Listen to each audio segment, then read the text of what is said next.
Why do you and I say, who's on for next week, the day after all the players cancel, on the day of the game? Why have you and I spent so much on sourcebooks that we've not yet had the chance to play? Why is your and my search history so full of worrying terms like how to make an oubliette, 5e? It's because you and I are inspired to be great game masters, to create something awesome and then to share it with our friends. Some trickier questions then.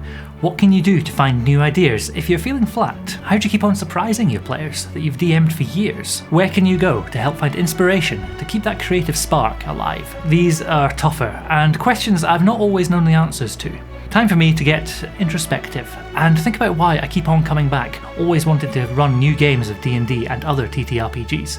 My name's Rich, and this is Renegade Rolls. This one's going to be slightly more personal than some of my other videos. I'm going to be sharing some of the things I do outside of D&D and TTRPGs, especially the things that I do that I find are good for my mental health. My number one source of inspiration for the next session is the players at my table at this session. The sheer amount of creative ideas that they'll have which I can weave into my story some way never fails to astonish me. Any which don't make it into the world can always serve as rumours for NPCs to share, or failing that, I write them down, I save them for the next campaign. As a player, having a GM who can take an idea that I've had, run with it, and present it back into the game, it always feels amazing. This sort of collaborative world building is something that I love. As a player, I get to influence the world. As a GM, some work gets taken off my shoulders. As well as my players, I'm lucky enough to have people in my life who fill me with ideas. Living in Scotland, loads of my friends are keen mountaineers, and so am I on occasion. It was super windy here, by the way. Talking about mountains and wild places can be some of the best inspiration ever. Just have a look at this map, which was actually a towel I got for Christmas, but it's got an incredible number of evocative place names. If you know a little Gaelic, it gets even better. Ard means height, Ben means mountain, Du is black, Carn is a cairn or a heap of stones, Craig is rock, Derg is red, Corrie means cauldron, and Moor means big. Sheepwash, okay, bad example? Or maybe not. What if up in the mountains there's a Spirited Away style bathhouse for sheep? Who started it? How does it work? How do the sheep smell after their amazing bathhouse experience? Like a lot of people, I also have a great big list of random things, full of seeds of ideas. A single word or phrase can easily be the beginning of something which kicks off an entire train of thought. Some come from real world places, others are lines from books, and others again are just random shower thoughts that I've had. You are more than welcome to use any of these at your table.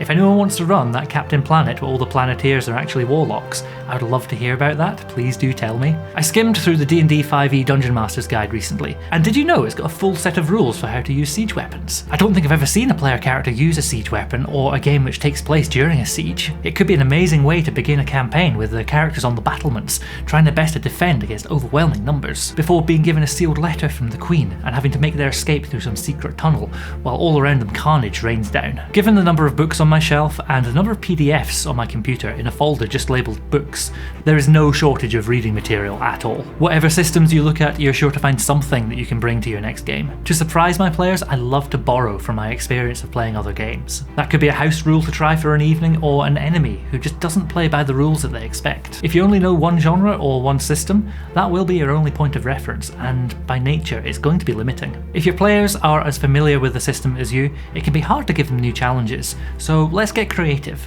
How about a killing white light from the Cypher system? A victim killed by the creature is rendered into so much glowing ash. I'd recommend not setting it on your players directly, but let them see its effects from a distance so they know to be suitably afraid. Or if you're feeling weird and grim, how about some loot from Merkburg? If that's not your style, how about a cat wearing a wizard's hat, sitting in a treasure chest? Thank you, campaigns and companions, for this one.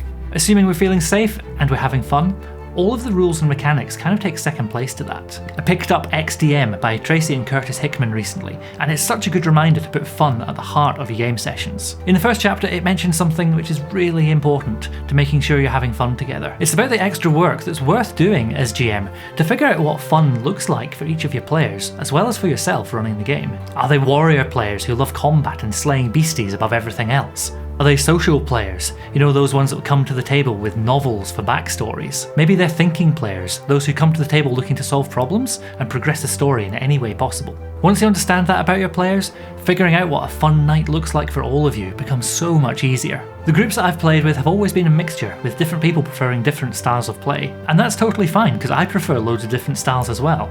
It might change over the course of a campaign, or even over the course of a single evening. So I'm always looking for the elements of the game that seem the most fun, and to make sure that everybody is included. And usually this means finding a balance. Speaking of balance, the best way I've found to get my head in gear to reset is to step away from the table, to stop my brain from thinking about TTRPGs for just a minute, and get some fresh air. For me, that's where I find the most inspiration. I came up with the idea of what to call this channel and a concept for the artwork while I was running in the snow. By doing something completely different, I think it gives my brain space to be creative. By not overthinking, my mind wanders wonderfully, and it's when I come up with my best ideas. I count myself incredibly lucky that between my work and holidays, I've been to some amazing places. I actually know what it's like to hang off a cliff during a hailstorm.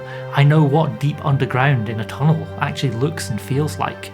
It's quite dark, by the way. I've walked 100 miles on a multi-day hike, and since then all of my adventurers have brought tents with them. I've seen a volcano erupt from a not very safe distance. I've actually sailed through a whirlpool. It's a whirlpool!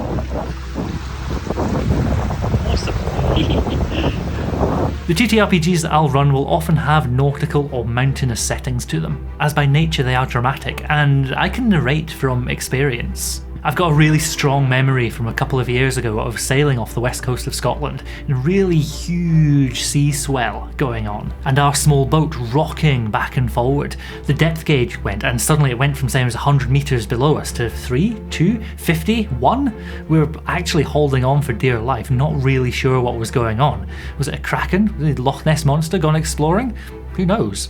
Not everyone has the opportunity to travel, but if you do, take it and make some epic memories. If that's not an option for you, there are some great travel writers out there who can make ordinary moments seem exotic and the exotic seem out of this world. Back to my game table, and the energy that I get from playing in person with people is electric. Being around folks who are being funny, smart and creative and choosing to tell stories together is one of my favourite things in the world. To be able to share all those sides of me without any fear of embarrassment is something which I think is unique about the hobby. My TTRPG friends are some of the most warm, welcoming people I've ever met, and I'm so glad to have discovered this amazing pastime. I always come away from a game table energised and full of new ideas. Speaking of playing in person, I'm already really excited because I'm going to my first convention in September. Tabletop Scotland is on at the Royal Highland Centre at Ingliston near Edinburgh on the 6th to 8th of September. I've signed up to a couple of the games, but the thing I'm most looking forward to is the open tables, getting just to play games with people all day long, and try my best not to spend all my money on shiny dice and things. I don't know if I'll succeed there. If you're going, I'll see you at a table near you, rolling an improbable succession of ones. Cheers.